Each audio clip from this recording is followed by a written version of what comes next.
Welcome everyone to today's video. Today we're embarking on a journey through the most powerful and ancient relics ever known to Gielinor, the Elder Artifacts. The Elder Artifacts, also known as the Elder 12, are among the most powerful and divine items in existence, created by the Elder Gods themselves.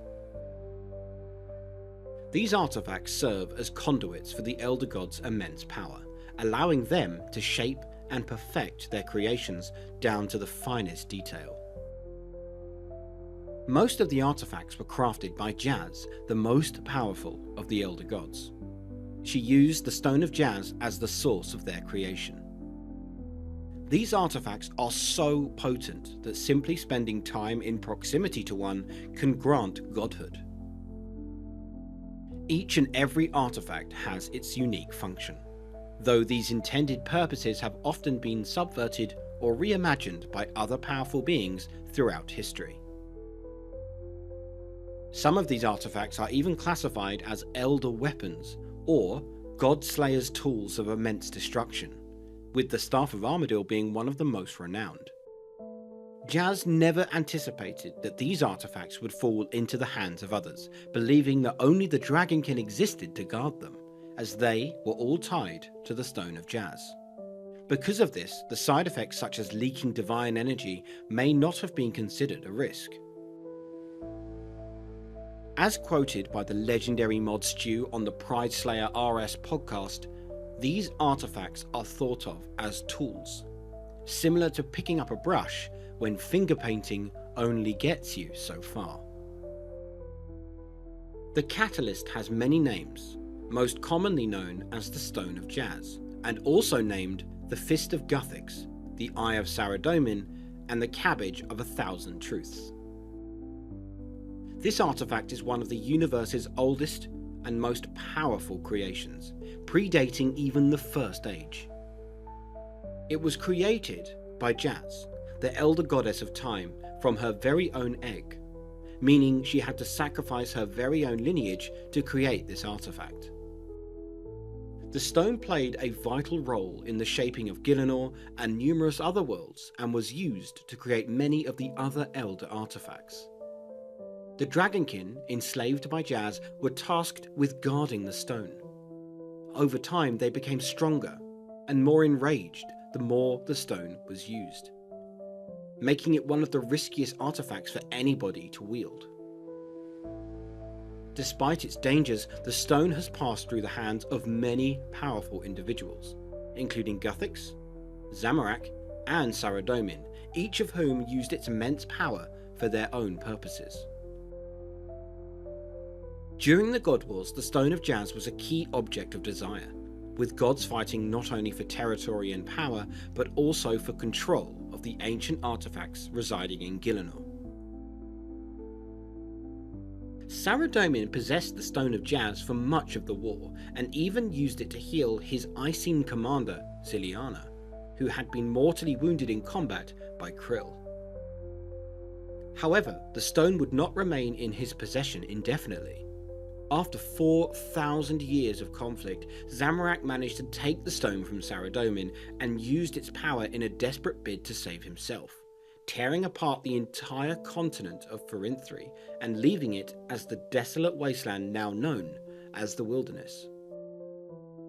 The destruction of Forinthry caused such a disturbance in the Anima Mundi that it awoke Guthix from his slumber. Seeing the devastation wrought by the God Wars, Guthix immediately ended the conflict, banishing the gods from Gielinor and establishing the Edicts of Guthix, which forbade direct divine intervention. Guthix took the Stone of Jaz and entrusted it to the Cruxical, assigning Fiara and the Balance Elemental as its guardians. The stone was hidden away in a Guthixian temple deep underground, and over time, knowledge of its existence once again faded from memory. In the early Fourth Age, the Dragonkin re-emerged, laying waste to human settlements, likely in response to the use of the stone during the God Wars. Without gods to aid them, as they had been banished by Guthix, humanity struggled to fend off the Dragonkin's assaults, though they were evidently driven back by the legendary hero, Robert the Strong. Later, in the Fourth Age, the discovery of a site in the frozen north where the stone once resided led to the emergence of rune essence, allowing humans to practice runecrafting and use magic once again. This discovery gave humanity a significant advantage over other races and allowed their kingdoms to grow in power, leading to the dominance of humans on Gielinor. In the late 5th Age, the Margarat Lucian became obsessed with obtaining the Stone of Jazz. Lucian sought to overthrow Zamorak and elevate himself as the supreme ruler of the Margarat.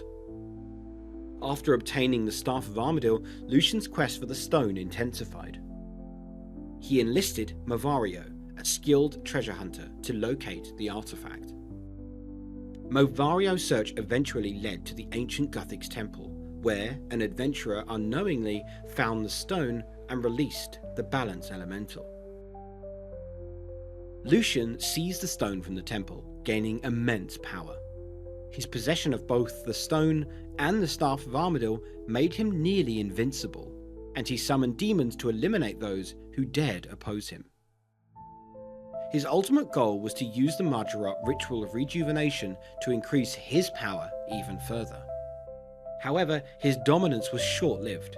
During the ritual, the Dragonkin appeared to stop him, and after a battle, Sekirith, one of the Dragonkin, killed Lucian, shattering the Staff of Armadyl in the process. The Dragonkin departed, but not before the stone had leaked magical energy, giving rise to terrifying creatures known as Glacors. Yes, the Stone of Jazz is responsible for the creation of Glacors.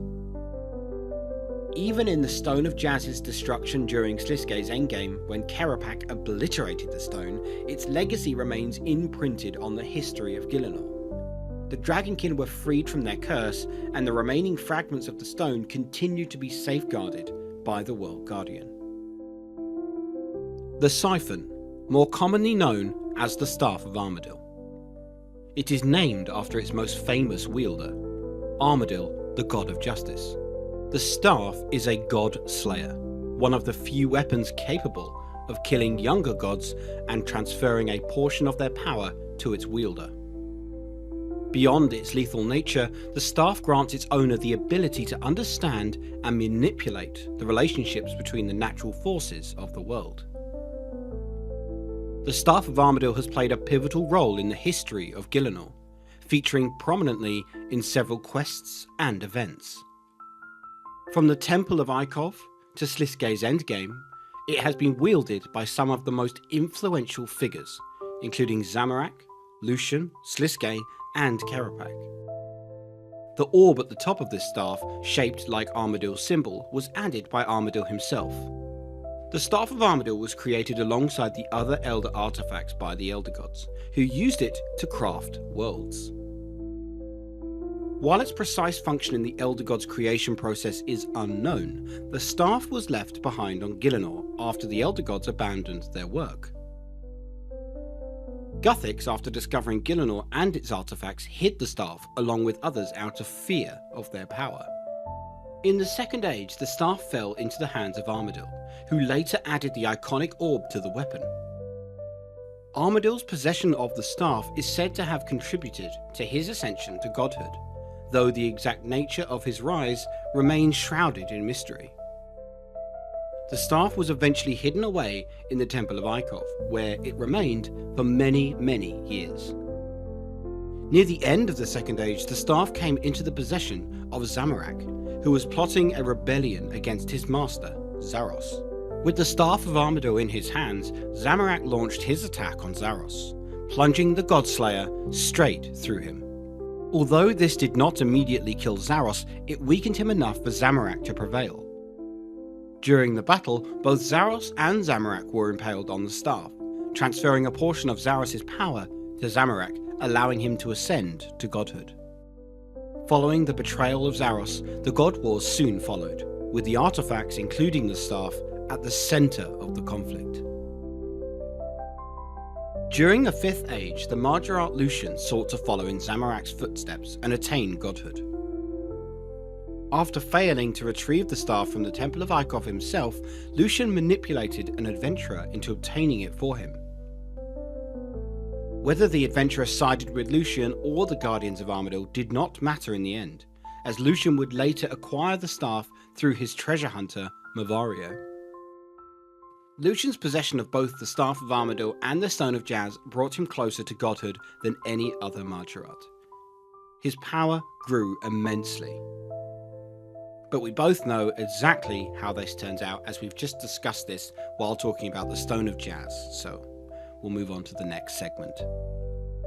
After Lucian's death, the Staff of Armadyl eventually came into the hands of Sliske, who used it in a moment that changed Gielinor's history forever.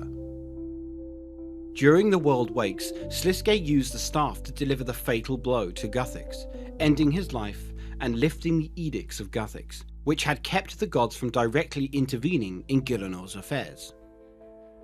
This act marked the beginning of the Sixth Age and the return of the gods to the world. In more recent events, the Staff of Armadyl was wielded by Kerapak, who used it during the Elder God Wars. Kerapak gained control of both the staff and the needle, using their combined power to challenge the Elder Gods.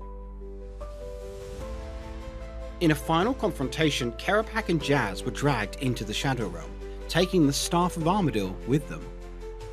The Siphon currently resides in Erebus, the dark plane where it was last seen.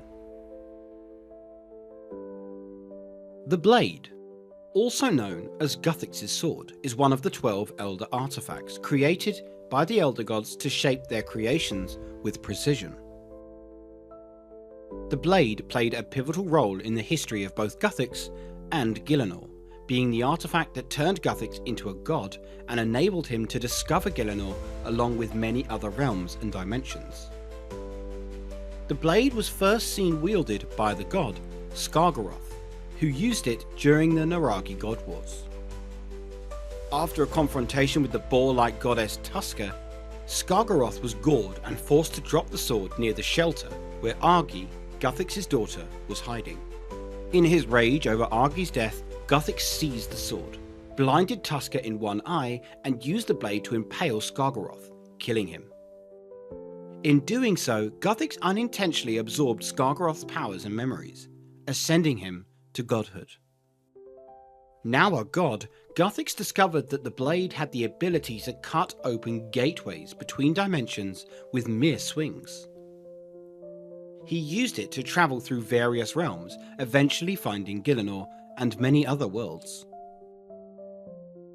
However, Guthix's use of the blade was not without consequence. On one of his journeys, he discovered the world of Renmark, a planet plagued by a parasite. In his attempt to destroy the parasite, Guthix shattered the entire planet, learning too late that the blade's power could even destroy worlds. Guthix's continued use of the blade caused damage to the very fabric of space and time, resulting in the emergence of void pests from the void. This forced Guthix to shatter the blade himself, hoping to prevent further damage to the cosmos. Despite its destruction, Guthix repurposed shards of the blade, using them along with the Stone of Jazz to create the World Gate, which stabilized the dimensional gaps that he had created. Today, the blade lies broken and shattered across a table in the Guthixian ruins, crackling with energy. Too dangerous to use and beyond repair, the fragments remain a powerful reminder of its past. In a moment of ingenuity, an adventurer who would later become the World Guardian salvaged a shard of the blade and forged it into the Subtle Blade, a weapon capable of cutting through reality into the abyss. The blade was a weapon of immense power, naturally electrified and capable of slaying gods with a single strike. With a swing in the air, it could open gateways between worlds, allowing its wielder to travel vast distances. However, its most destructive power was the ability to shatter entire planets, as Guthix demonstrated on Renmark. Although broken, the blade's residual energy continues to crackle with untapped power, making it far too dangerous to handle. The Locator, also known as the Elder Crown, the Crown of Saradomin, or the Crown Archival. The Locator is an ancient Elder artifact with the unique ability to locate all other Elder artifacts across the multiverse. However, the power of the Crown is twofold. While it enables the user to find other artifacts, it also allows the users of those artifacts to locate the Crown and its wielder in return. This makes the Locator both highly useful and extremely risky, particularly for those seeking to collect other Elder artifacts.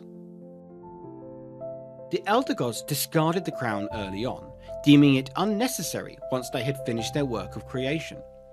Its ability to attract the attention of the Elder Gods themselves, should it be lost, only adds to its inherent dangers. For most of its history, the Crown was in possession of Saradomin, who held it from before the Naraki God Wars until the 6th Age, when it was forcibly taken by Zaros. Interestingly, Zaros claimed that he had allowed Saradomin to retain the Crown all those years so that he could always be aware of its location. When Zaros finally needed the Crown for his plans involving the Elder Gods, he retrieved it himself, using it to navigate the Shadow Breach leading into Erebus. The Locator was not discarded on Gielinor, but instead found on Terragard by Saradomin, while he was in pursuit of a criminal. The Crown's ability allowed Saradomin to locate numerous other artifacts, which contributed to his eventual ascension to godhood. The symbol in the centre of the Crown resembles Saradomin's symbol, and it is believed that Saradomin adopted this sign as his own signal, much like other gods did with artifacts tied to their history. One of the more mysterious episodes in the history of the Locator involves the Cartalian heresy, an event that allegedly took place during the God Wars. It is said that Saradomin temporarily lost the Crown in Cartalia, causing him to lose a significant portion of his power. Though Saradomin eventually regained both the Crown and his lost power, this event is documented in a book known as the Cartalian heresy, though many modern scholars such as Wizard Valinor question the accuracy of its claim. During the 6th Age, Zaros began enacting his plans involving the Elder Gods, and the Locator was one of the artifacts that he needed. He tasked Azanandra and Trindin with retrieving the Crown from Saradomin, though their attempts were unsuccessful. Ultimately, Zaros himself intervened during a ceremony at White Castle, forcefully taking the Crown from Saradomin, declaring it his birthright. Zaros used the Locator to navigate the Codex and open the Shadow Breach leading into Erebus, where he took the Elder artifact, the Crown, with him. So already we know that 2 Elder artifacts are inside of Erebus. The Horn, also known as the Horn of Quinn, is one of the Elder artifacts used by the Elder Gods as an early tool to communicate with and control the Tok-Ha. Since the Elder Gods' voices were too powerful, capable of obliterating anything within their vocal range, the Horn allowed them to project their will without causing destruction. However, the Elder Gods refined their communication methods, replacing the Horn with newer tools such as the Krass and the Voice of Jazz, making the Horn obsolete. When Guthix arrived on Gielinor, he discovered the Horn during his exploration of the world. Guthix recognized its power and hid it, along with the other Elder artifacts that he found, before falling into slumber at the start of the 2nd Age. In the 5th Age, the Horn resurfaced in the hands of Quinn, a powerful sea singer from the Wushanko Isles. Quinn proclaimed herself a goddess, using the Horn to enhance her already potent sea singer abilities, allowing her to control the sea monsters of Wushanko from afar. With this power, she demanded worship from the inhabitants of the Wushanko Isles. After Quinn's defeat, the Horn was lost, as no one thought to claim it, and it remains missing to this day. At one point, the Horn was allegedly used by an invading god, described as Great Beast of Tusk and Fury, who sought to conquer Gielinor. This god used the horn to manipulate the jungle and control the Mwanyu people, turning their own environment against them. Some believe this god may have been the one who died of alcohol poisoning during a drinking contest with Marimbo, which led to her ascension to godhood. However, whether this god and the one who carried the horn during Marimbo's ascension were the same remains unclear. The horn's fundamental ability is to communicate and impose the wielder's will on others, which explains Quinn's ability to control sea monsters and the god's ability to manipulate the jungle in Gielinor. The measure is an elder artifact designed to assess the anima mundi levels of a plane. This is to ensure that a world has sufficient anima to sustain the elder halls. It is considered the weakest and least extraordinary of the 12 elder artifacts, and it is speculated that it may have been created by the previous cycle of elder gods. Despite its relative lack of power compared to the other artifacts, the measure has played an important role in several key events in Gielinor's history. The World Guardian first discovered the measure during the Fate of the Gods quest, where it was found in the Elder Halls of Runescape. The artifact was used to solidify Mar wisps, allowing their energy and memories to be collected. After this, the measure remained in the possession of the World Guardian, who later used it during several critical events. The measure was instrumental in the Elder God Wars, particularly in the Desperate Measures quest. The artifact was used to track cosmic frequencies near the Anachronia volcano, helping Karos devise a way to neutralize the cosmic harmony of the door to Kerapak's laboratory. During the Extinction quest, the measure was handed over to Visentithus to aid in the search for Seren, who had escaped with the Elder God's eggs. The measure is now being used to power the Dream of Aya. One of the measure's more unique abilities is its connection to the Elder Chronicles. By placing the measure in specific locations across Gielinor, it is possible to reveal Elder Chronicles tied to each of the Elder Gods. Collecting these chronicles provides valuable divination experience, with 4 Elder Chronicles spread across Gielinor, each corresponding to one of the Elder Gods: Bic, Full, Jazz, and Wen. When used on Seren in the Tower of Voices, she remarks, that is one of their instruments. It should not be in the hands of a mortal. Despite its utility, no gods are known to have used the measure to ascend to godhood or bolster their power. The Elder Kiln, often referred to simply as the Kiln. The Kiln is both an elder artifact and a tool of creation, created by the elder goddess Full. The Kiln has the unique ability to manufacture living implements, most notably the Tok'ar. In many ways, the Kiln itself and its creations are considered to be one and the same artifact. The Tok'ar regard themselves as elder artifacts, though whether the elder gods share this view remains a topic of debate. The Kiln was transported from world to world by Full during the Elder Gods' many failed attempts to create the perfect realm. Whenever the world was deemed unsatisfactory, Full would retrieve the Kiln and the Tok'ar, moving on to the next project. When the Elder Gods completed their work on Gielinor, the Tok'ar constructed a great mountain around the Kiln and retreated inside, awaiting further orders. The Kiln's sacred lava is the source of the Tok'ar, sentient creatures that consider the Elder Gods their masters. Whenever a Tok'ar dies, they return to the lava from which they were created. Anything else that falls into the sacred lava is also resurrected as a Tok'ar, cementing the connection between the Kiln and its creations. The Tok'ar are the only known sentient artifacts among the Elder Gods' creations, faithfully serving them throughout their projects. However, the Tok'ar believe that the younger gods are beings who have abused the Elder artifacts to amass power. Despite this, the Tok'ra remained loyal to the Elder Gods, even after being defeated in the Battle of the Monolith. In the Second Age, a human warrior named Zook discovered the kiln and challenged the Tok'ra, emerging victorious. As the Carl, or Champion of Fire, Zook claimed the kiln for himself and remade his body within it, achieving demigod status.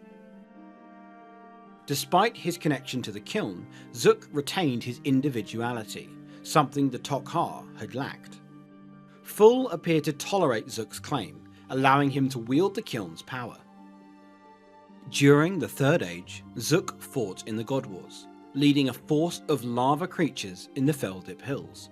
However, after being defeated by Bandos, Zook was imprisoned within the kiln by a spell that prevents his regeneration. It wasn't until the Sixth Age, after the Battle of the Monolith, that Full freed Zook, breaking Bandos' spell with ease.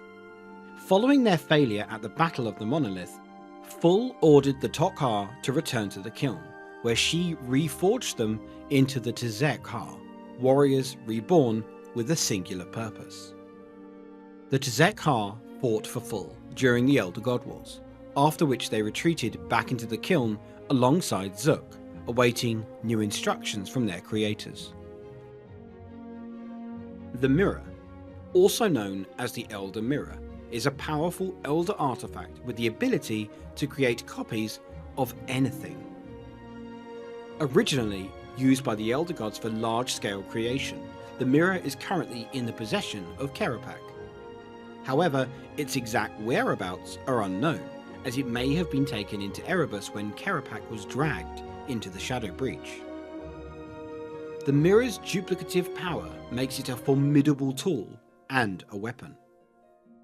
Sekirith, a Dragonkin, used the Mirror to kill the god V during the events of Hero's Welcome, channeling V's energy into Tarshak. After V's tragic demise, the Dragonkin hid the Mirror in a location known only as the Vault, where it remained until later events. During Sliske's endgame, the Mirror came into the hands of the Dactyl Dragonkin, who used it to destroy the Stone of Jazz.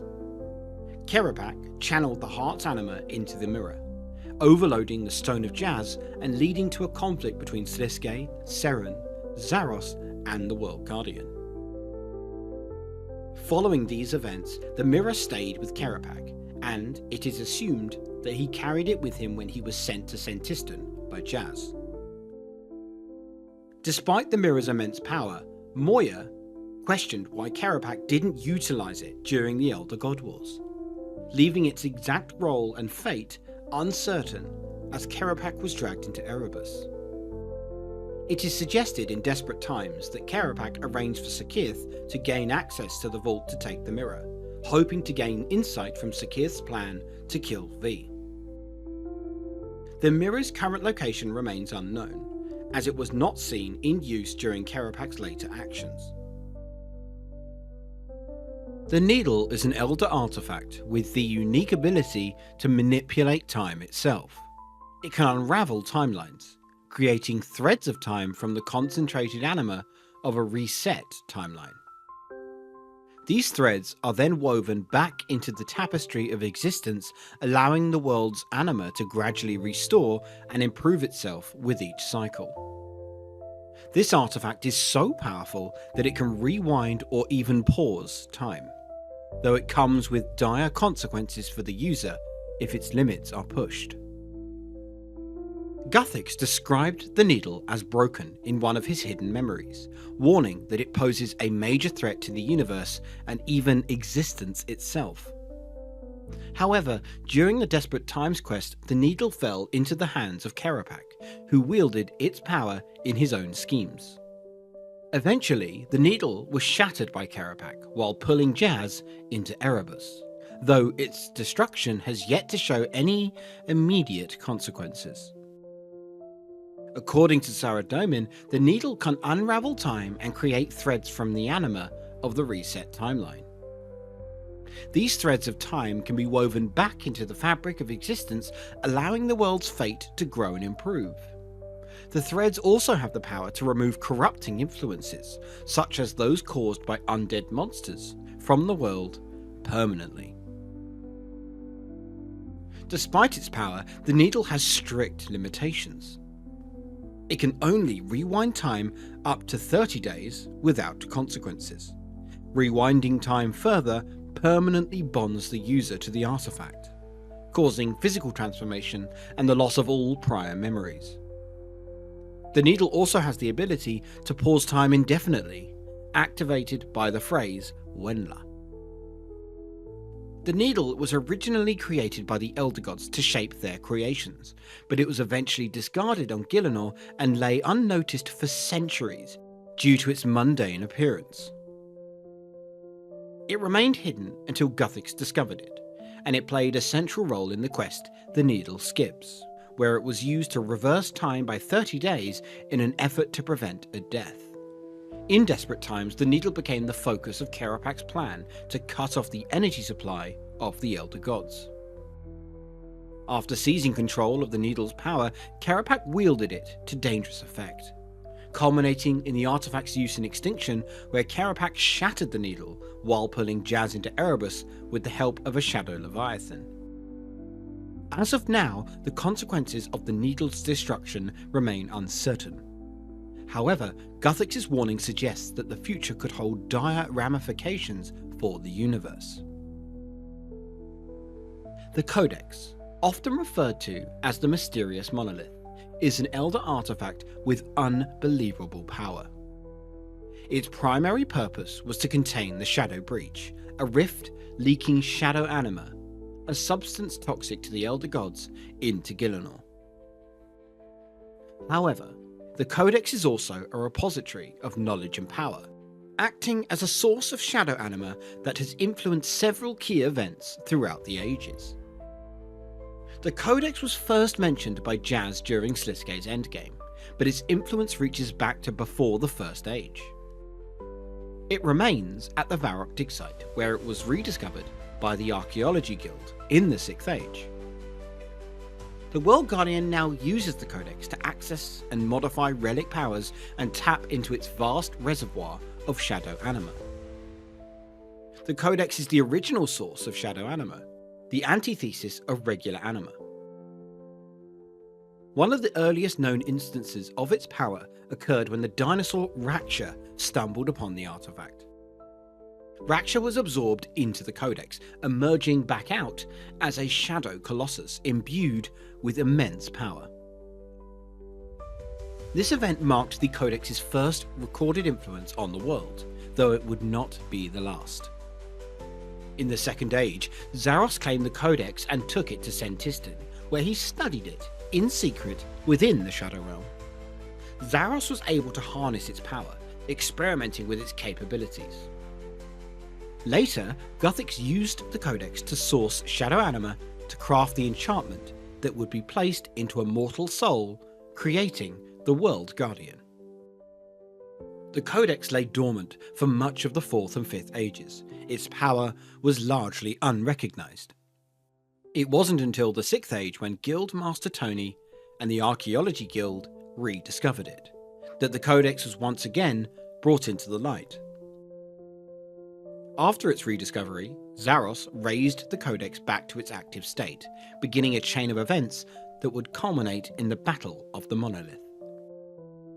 During this battle, Zaros forced open the Shadow Breach that the Codex was sealing, seeking a path to Erebus to ascend to godhood. The breach unleashed hordes of shadow cacklers, threatening to overwhelm the forces of Saradomin, Seren, and the World Guardian. As the battle raged on, the breach continued to spill shadow anima over and over into the world. In order to end the invasion, Azanandra closed the Codex, but the backlash of shadow anima surged into him, forcibly ascending him to godhood in the process. The Codex's role in sealing the Shadow Breach was restored, but the breach remains a constant threat to Gielinor's future. The Codex plays a crucial role in the archaeology skill, where relic powers are accessed and activated. Guthix described the Codex as a source of shadow anima, toxic to the Elder Gods, but a key element in creating the World Guardian. It is hinted that Zaltak may have left its mark on the Codex, but the true nature of this connection remains unknown. In fact, if you visit the Varrock dig site today and use your Shard of Zaros on the monolith, you'll witness a strange interaction. The Hammer. The hammer is one of the 12 Elder Artifacts, but it remains cloaked in mystery. First mentioned by Jazz during Sliske's endgame alongside the Codex and the template, the hammer's true purpose and whereabouts remain unknown. Speculation abounds, with many believing it resides on a plane far from Gielinor. Despite its mystery, the hammer's destructive potential has led some to suspect that the god Armadyl might possess it. Sliske himself alluded to Armadyl's reluctance to wield a powerful artifact, one that caused an unspeakable destruction in the past. He insinuated that the god Armadyl would be forced to break his pacifistic oaths if cornered, teasing the horrific consequences Armadyl once unleashed. Here's a line of text from Sliske. Armadyl here would be forced to use his forbidden weapon again. The word again is key, suggesting that Armadyl has used the artifact before, and it terrified him to the point that he vowed never to use it again. Armadyl's own words confirm the gravity of the situation, as he speaks with clear fear of the artifact's destructive power. I will never use that again. Nothing would make me.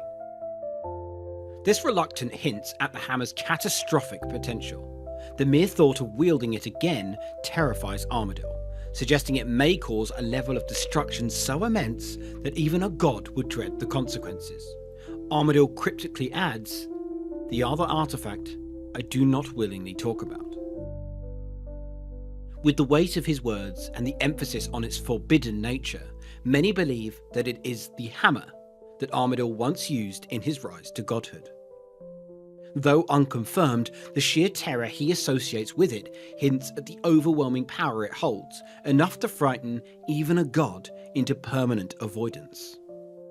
The reason it is believed that the second artifact Armadyl holds is the hammer is simply due to its name, sounding like a weapon. And the final mystery yet to unfold is the template. The template is one of the Elder Artifacts, but like the hammer, its details remain completely unknown. It was first revealed by Jazz during Sliske's endgame, and ever since, it has been a subject of deep curiosity for scholars and adventurers alike. We know almost nothing about the template, its purpose, history, or even its exact location. Speculation suggests that it may be located somewhere in the desert, but no concrete evidence supports this theory. Unlike many other artifacts that have left their mark on history, the template remains entirely elusive, with no records to shed light on its significance or its power. Given its potential connection to the desert, it is widely believed that the template will become relevant when the desert questline continues. Until then, we are left in the dark, with nothing but its name and the speculation surrounding it. As I say, the connection to the desert is still speculation. And there you have it, everyone. Everything that I could find on the 12 Elder Artifacts. This video took a long time to create, with a lot of research to uncover any details that I might have missed without doing any research. A special thanks to the lore community in the Runescape Discord for helping me gather extra information. If you have anything to add, or if you've come across any lore I may have overlooked, feel free to share it in the comments below. It means a lot to have this community come together to ensure that we try not to miss anything, so that everybody gets to learn as much as possible. If you enjoyed this video, please like, share and subscribe for more content. Thank you all so much for watching, and I'll see you all in Gielinor.